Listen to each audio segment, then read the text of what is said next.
Untuk informasi lebih lengkap dan berita terkait, klik link deskripsi. Dan jangan lupa juga untuk download aplikasi CNBC Indonesia yang tersedia di Play Store dan juga App Store. Jangan lupa subscribe ya. Ya, Indonesia memang masih menjadi salah satu negara importir atau pengimpor terbesar di dunia. Bukan cuma barang baku atau bahan baku industri dan juga tentunya ada bahan konsumsi yang dikonsumsi oleh masyarakat. Seberapa besar sebenarnya barang-barang impor atau arus barang impor masuk ke Indonesia, dan benarkah Indonesia tanah surga bagi barang impor? Kita lihat data juga faktanya hari ini. Kita lihat sama-sama bagaimana impor Indonesia. Jadi dalam neraca dagang ada ekspor dan juga impor. Kita lihat dari sisi impor tentunya apa yang dibeli Indonesia dari luar atau barang-barang apa yang masuk ke Indonesia. Karena kalau kita ketahui ekspor adalah barang-barang yang dijual atau keluar dari Indonesia ke beberapa negara tujuannya. Kita lihat di 2018 angkanya 188,71 miliar US dollar. Lalu terjadi penurunan di 2019 menjadi 170,72 miliar US dollar dan menurun di 2020 sepanjang tahun Januari sampai dengan Desember 141,57 miliar US dollar. Mungkin ini juga tidak bisa menjadi bisa dikatakan tidak bisa menjadi sebuah euforia atau menggembirakan begitu kabar turunnya impor Indonesia, karena kita ketahui hampir sebagian besar, bahkan sekitar kurang lebih setengah dari impor Indonesia itu adalah bahan baku dan juga bahan baku penolong untuk menggerakkan industri manufaktur di tanah air. Jadi kalau impornya menurun itu berarti ada industri manufaktur di tanah airnya itu tidak terjadi ekspansi, artinya tidak berproduksi secara baik begitu ya. Nah, kita lihat bagaimana di Januari 2021 angkanya masih di angka 13,34 miliar US dollar, sementara di Februari 2021 turun menjadi 13,26 miliar US dollar, dan di Maret 2021 terjadi kenaikan yaitu 16,79 miliar US dollar. Memang kalau kita lihat di Maret terjadi kenaikan karena kita ketahui menuju bulan suci Ramadan dan juga menuju Lebaran biasanya impor atau nilai impor Indonesia cenderung naik, apalagi impor bahan baku ataupun bahan konsumsi begitu naik cukup signifikan menuju Lebaran dan juga bulan suci Ramadan. Kita lihat sebenarnya bagaimana impor Indonesia.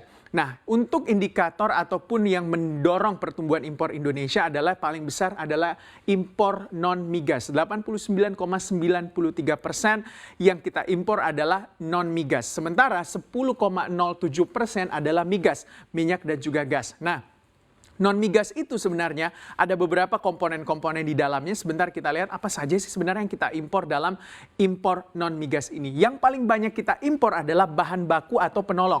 72,91% yang kita impor adalah bahan baku atau bahan penolong. Jadi bisa kita katakan bahwa untuk menggerakkan industri manufaktur di dalam negeri seperti tadi yang saya katakan, bahan bakunya yang selama ini digunakan oleh pabrik-pabrik adalah bahan baku impor. Contohnya saja misalnya untuk membuat tempe, bahan bakunya kedelai itu hampir bisa dipastikan sekitar 80% kita impor dari Amerika. Itu untuk industri kedelai saja.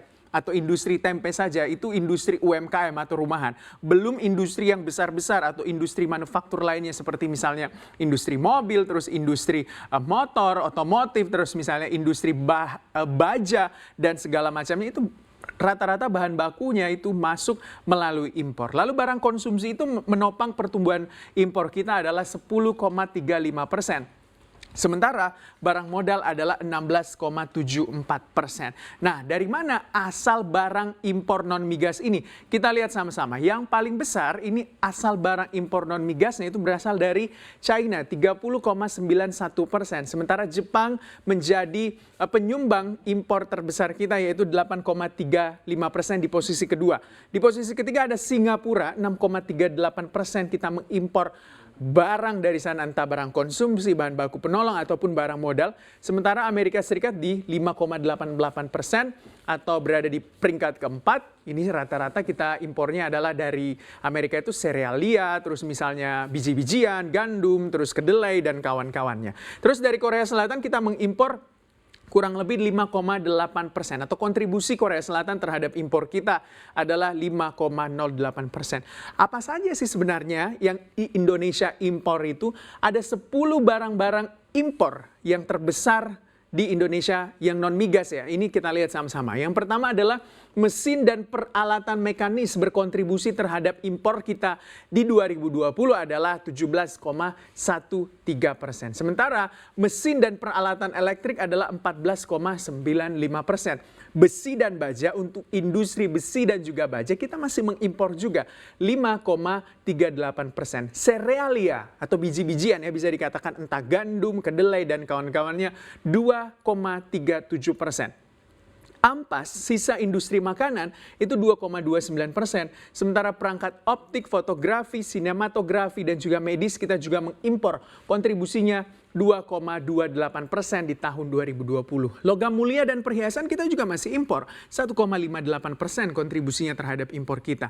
Sementara bahan bakar mineral kita juga masih impor 1,2% untuk kontribusinya terhadap impor kita. Nah lanjut lagi, biji dan buah mengandung minyak itu 1,12%, sementara aluminium, barang dan daripadanya itu 1,11%. Ada barang lainnya juga 50,59%. Ini menurut data Badan Pusat Statistik di tahun 2020. Kita lihat lagi secara gamblang, apa sebenarnya yang paling banyak diimpor juga. Kita ketahui ya, untuk kebijakan impor untuk bahan-bahan konsumsi biasanya cenderung menuai pro dan kontra. Terakhir adalah impor beras yang menuai pro kontra begitu ya, sampai-sampai Mendak Lutfi mengatakan saya siap pasang badan begitu turun dari jabatan ini kalau misalnya kebijakan impor beras ini salah begitu kalau kita lakukan ya. Kita lihat yang pertama adalah impor untuk komoditas garam ya. Kita itu masih mengimpor garam. Bayangkan garis pantai Indonesia itu sangat panjang. Lautnya juga sangat luas, tapi nyatanya kita masih mengimpor garam, khususnya garam untuk industri. Kita itu masih mengimpor garam, datanya di Maret 2021 atau sampai dengan bulan Maret itu adalah 299 ribu ton untuk Maret 2021. Sementara di Februari 79 ribu ton. Artinya terjadi kenaikan cukup signifikan secara mantuman untuk impor garam kita senilai 275% untuk kenaikan garam atau impor garam kita di secara mantuman. Sementara kalau kita lihat bawang putih juga kita masih impor ternyata. Saya kira dengan negara agraris, banyak tanah begitu ya yang bisa dijadikan perkebunan, ternyata kita masih mengimpor bawang putih juga untuk kebutuhan konsumsi domestik atau konsumsi rumah tangga kita. Kita lihat ya, kuartal 1 2020 kita melakukan impor bawang putih 20 ribu ton, sementara kuartal 1 2021 53 ribu ton. Artinya terjadi kenaikan secara year on year, naiknya itu sekitar kurang lebih 165% untuk impor bawang putih. Jadi kalau Anda suka makan bawang putih begitu atau memasukkan bawang putih sebagai salah satu bahan makanan Anda begitu ya, itu adalah produk impor ya. Kita lihat kedelai, ini adalah untuk industri tempe, tahu, dan kawan-kawannya. Pokoknya yang masuk ke dalam industri kedelai, kedelainya juga dipastikan hampir semuanya diimpor. Bahkan kita mengimpor kedelai paling banyak dari Amerika Serikat untuk kebutuhan kedelai kita. Bahkan untuk industri kedelai itu paling banyak untuk dibuat tempe ya. Kita lihat untuk Maret 2021 kita mengimpor kedelai 255 ribu ton, sementara Februari 219 ribu ton. Artinya untuk impor kedelai terjadi kenaikan 16,36% secara mantuman untuk kenaikan impor kedelai. Biasanya menjelang Idul Fitri untuk impor bahan-bahan konsumsi termasuk garam, terus bawang putih, kedelai, gula, dan juga beras itu agak cenderung meningkat nilai impornya. Nah kita lihat untuk gula. Gula di kuartal 1 2021 kita mengimpor 1,93 juta ton, sementara di kuartal 1 2020 1,34 juta ton. Artinya terjadi kenaikan impor gula senilai kurang lebih 42,96% kita mengimpor gula. Jadi gula yang Anda konsumsi setiap harinya adalah gula impor rata-rata juga ya. Kita lihat sama-sama. Nah yang terakhir, memang Presiden Jokowi mengatakan 3 tahun berturut-turut kita tidak melakukan impor beras. Tapi nyatanya data BPS mencatatkan di 2020 kita melakukan impor beras 356 ribu ton. Nah ini juga yang menjadi polemik di tahun 2021 terkait dengan impor beras. Apalagi ada MOU begitu dengan Thailand untuk melakukan impor beras.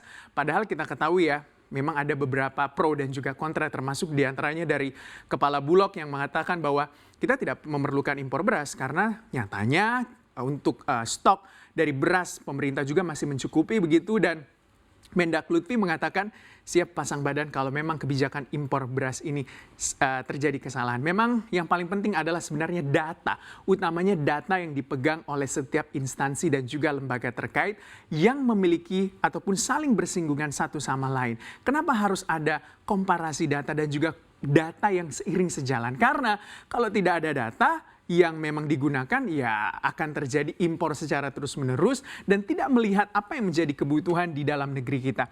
Nah, apalagi kita ketahui Indonesia menandatangani sejumlah perjanjian kerjasama ataupun perjanjian dagang, baik secara ASEAN, regional, dan kawan-kawannya terkait dengan terakhir adalah RCEP. China menjadi salah satu juga negara yang ikut menandatangani perjanjian tersebut.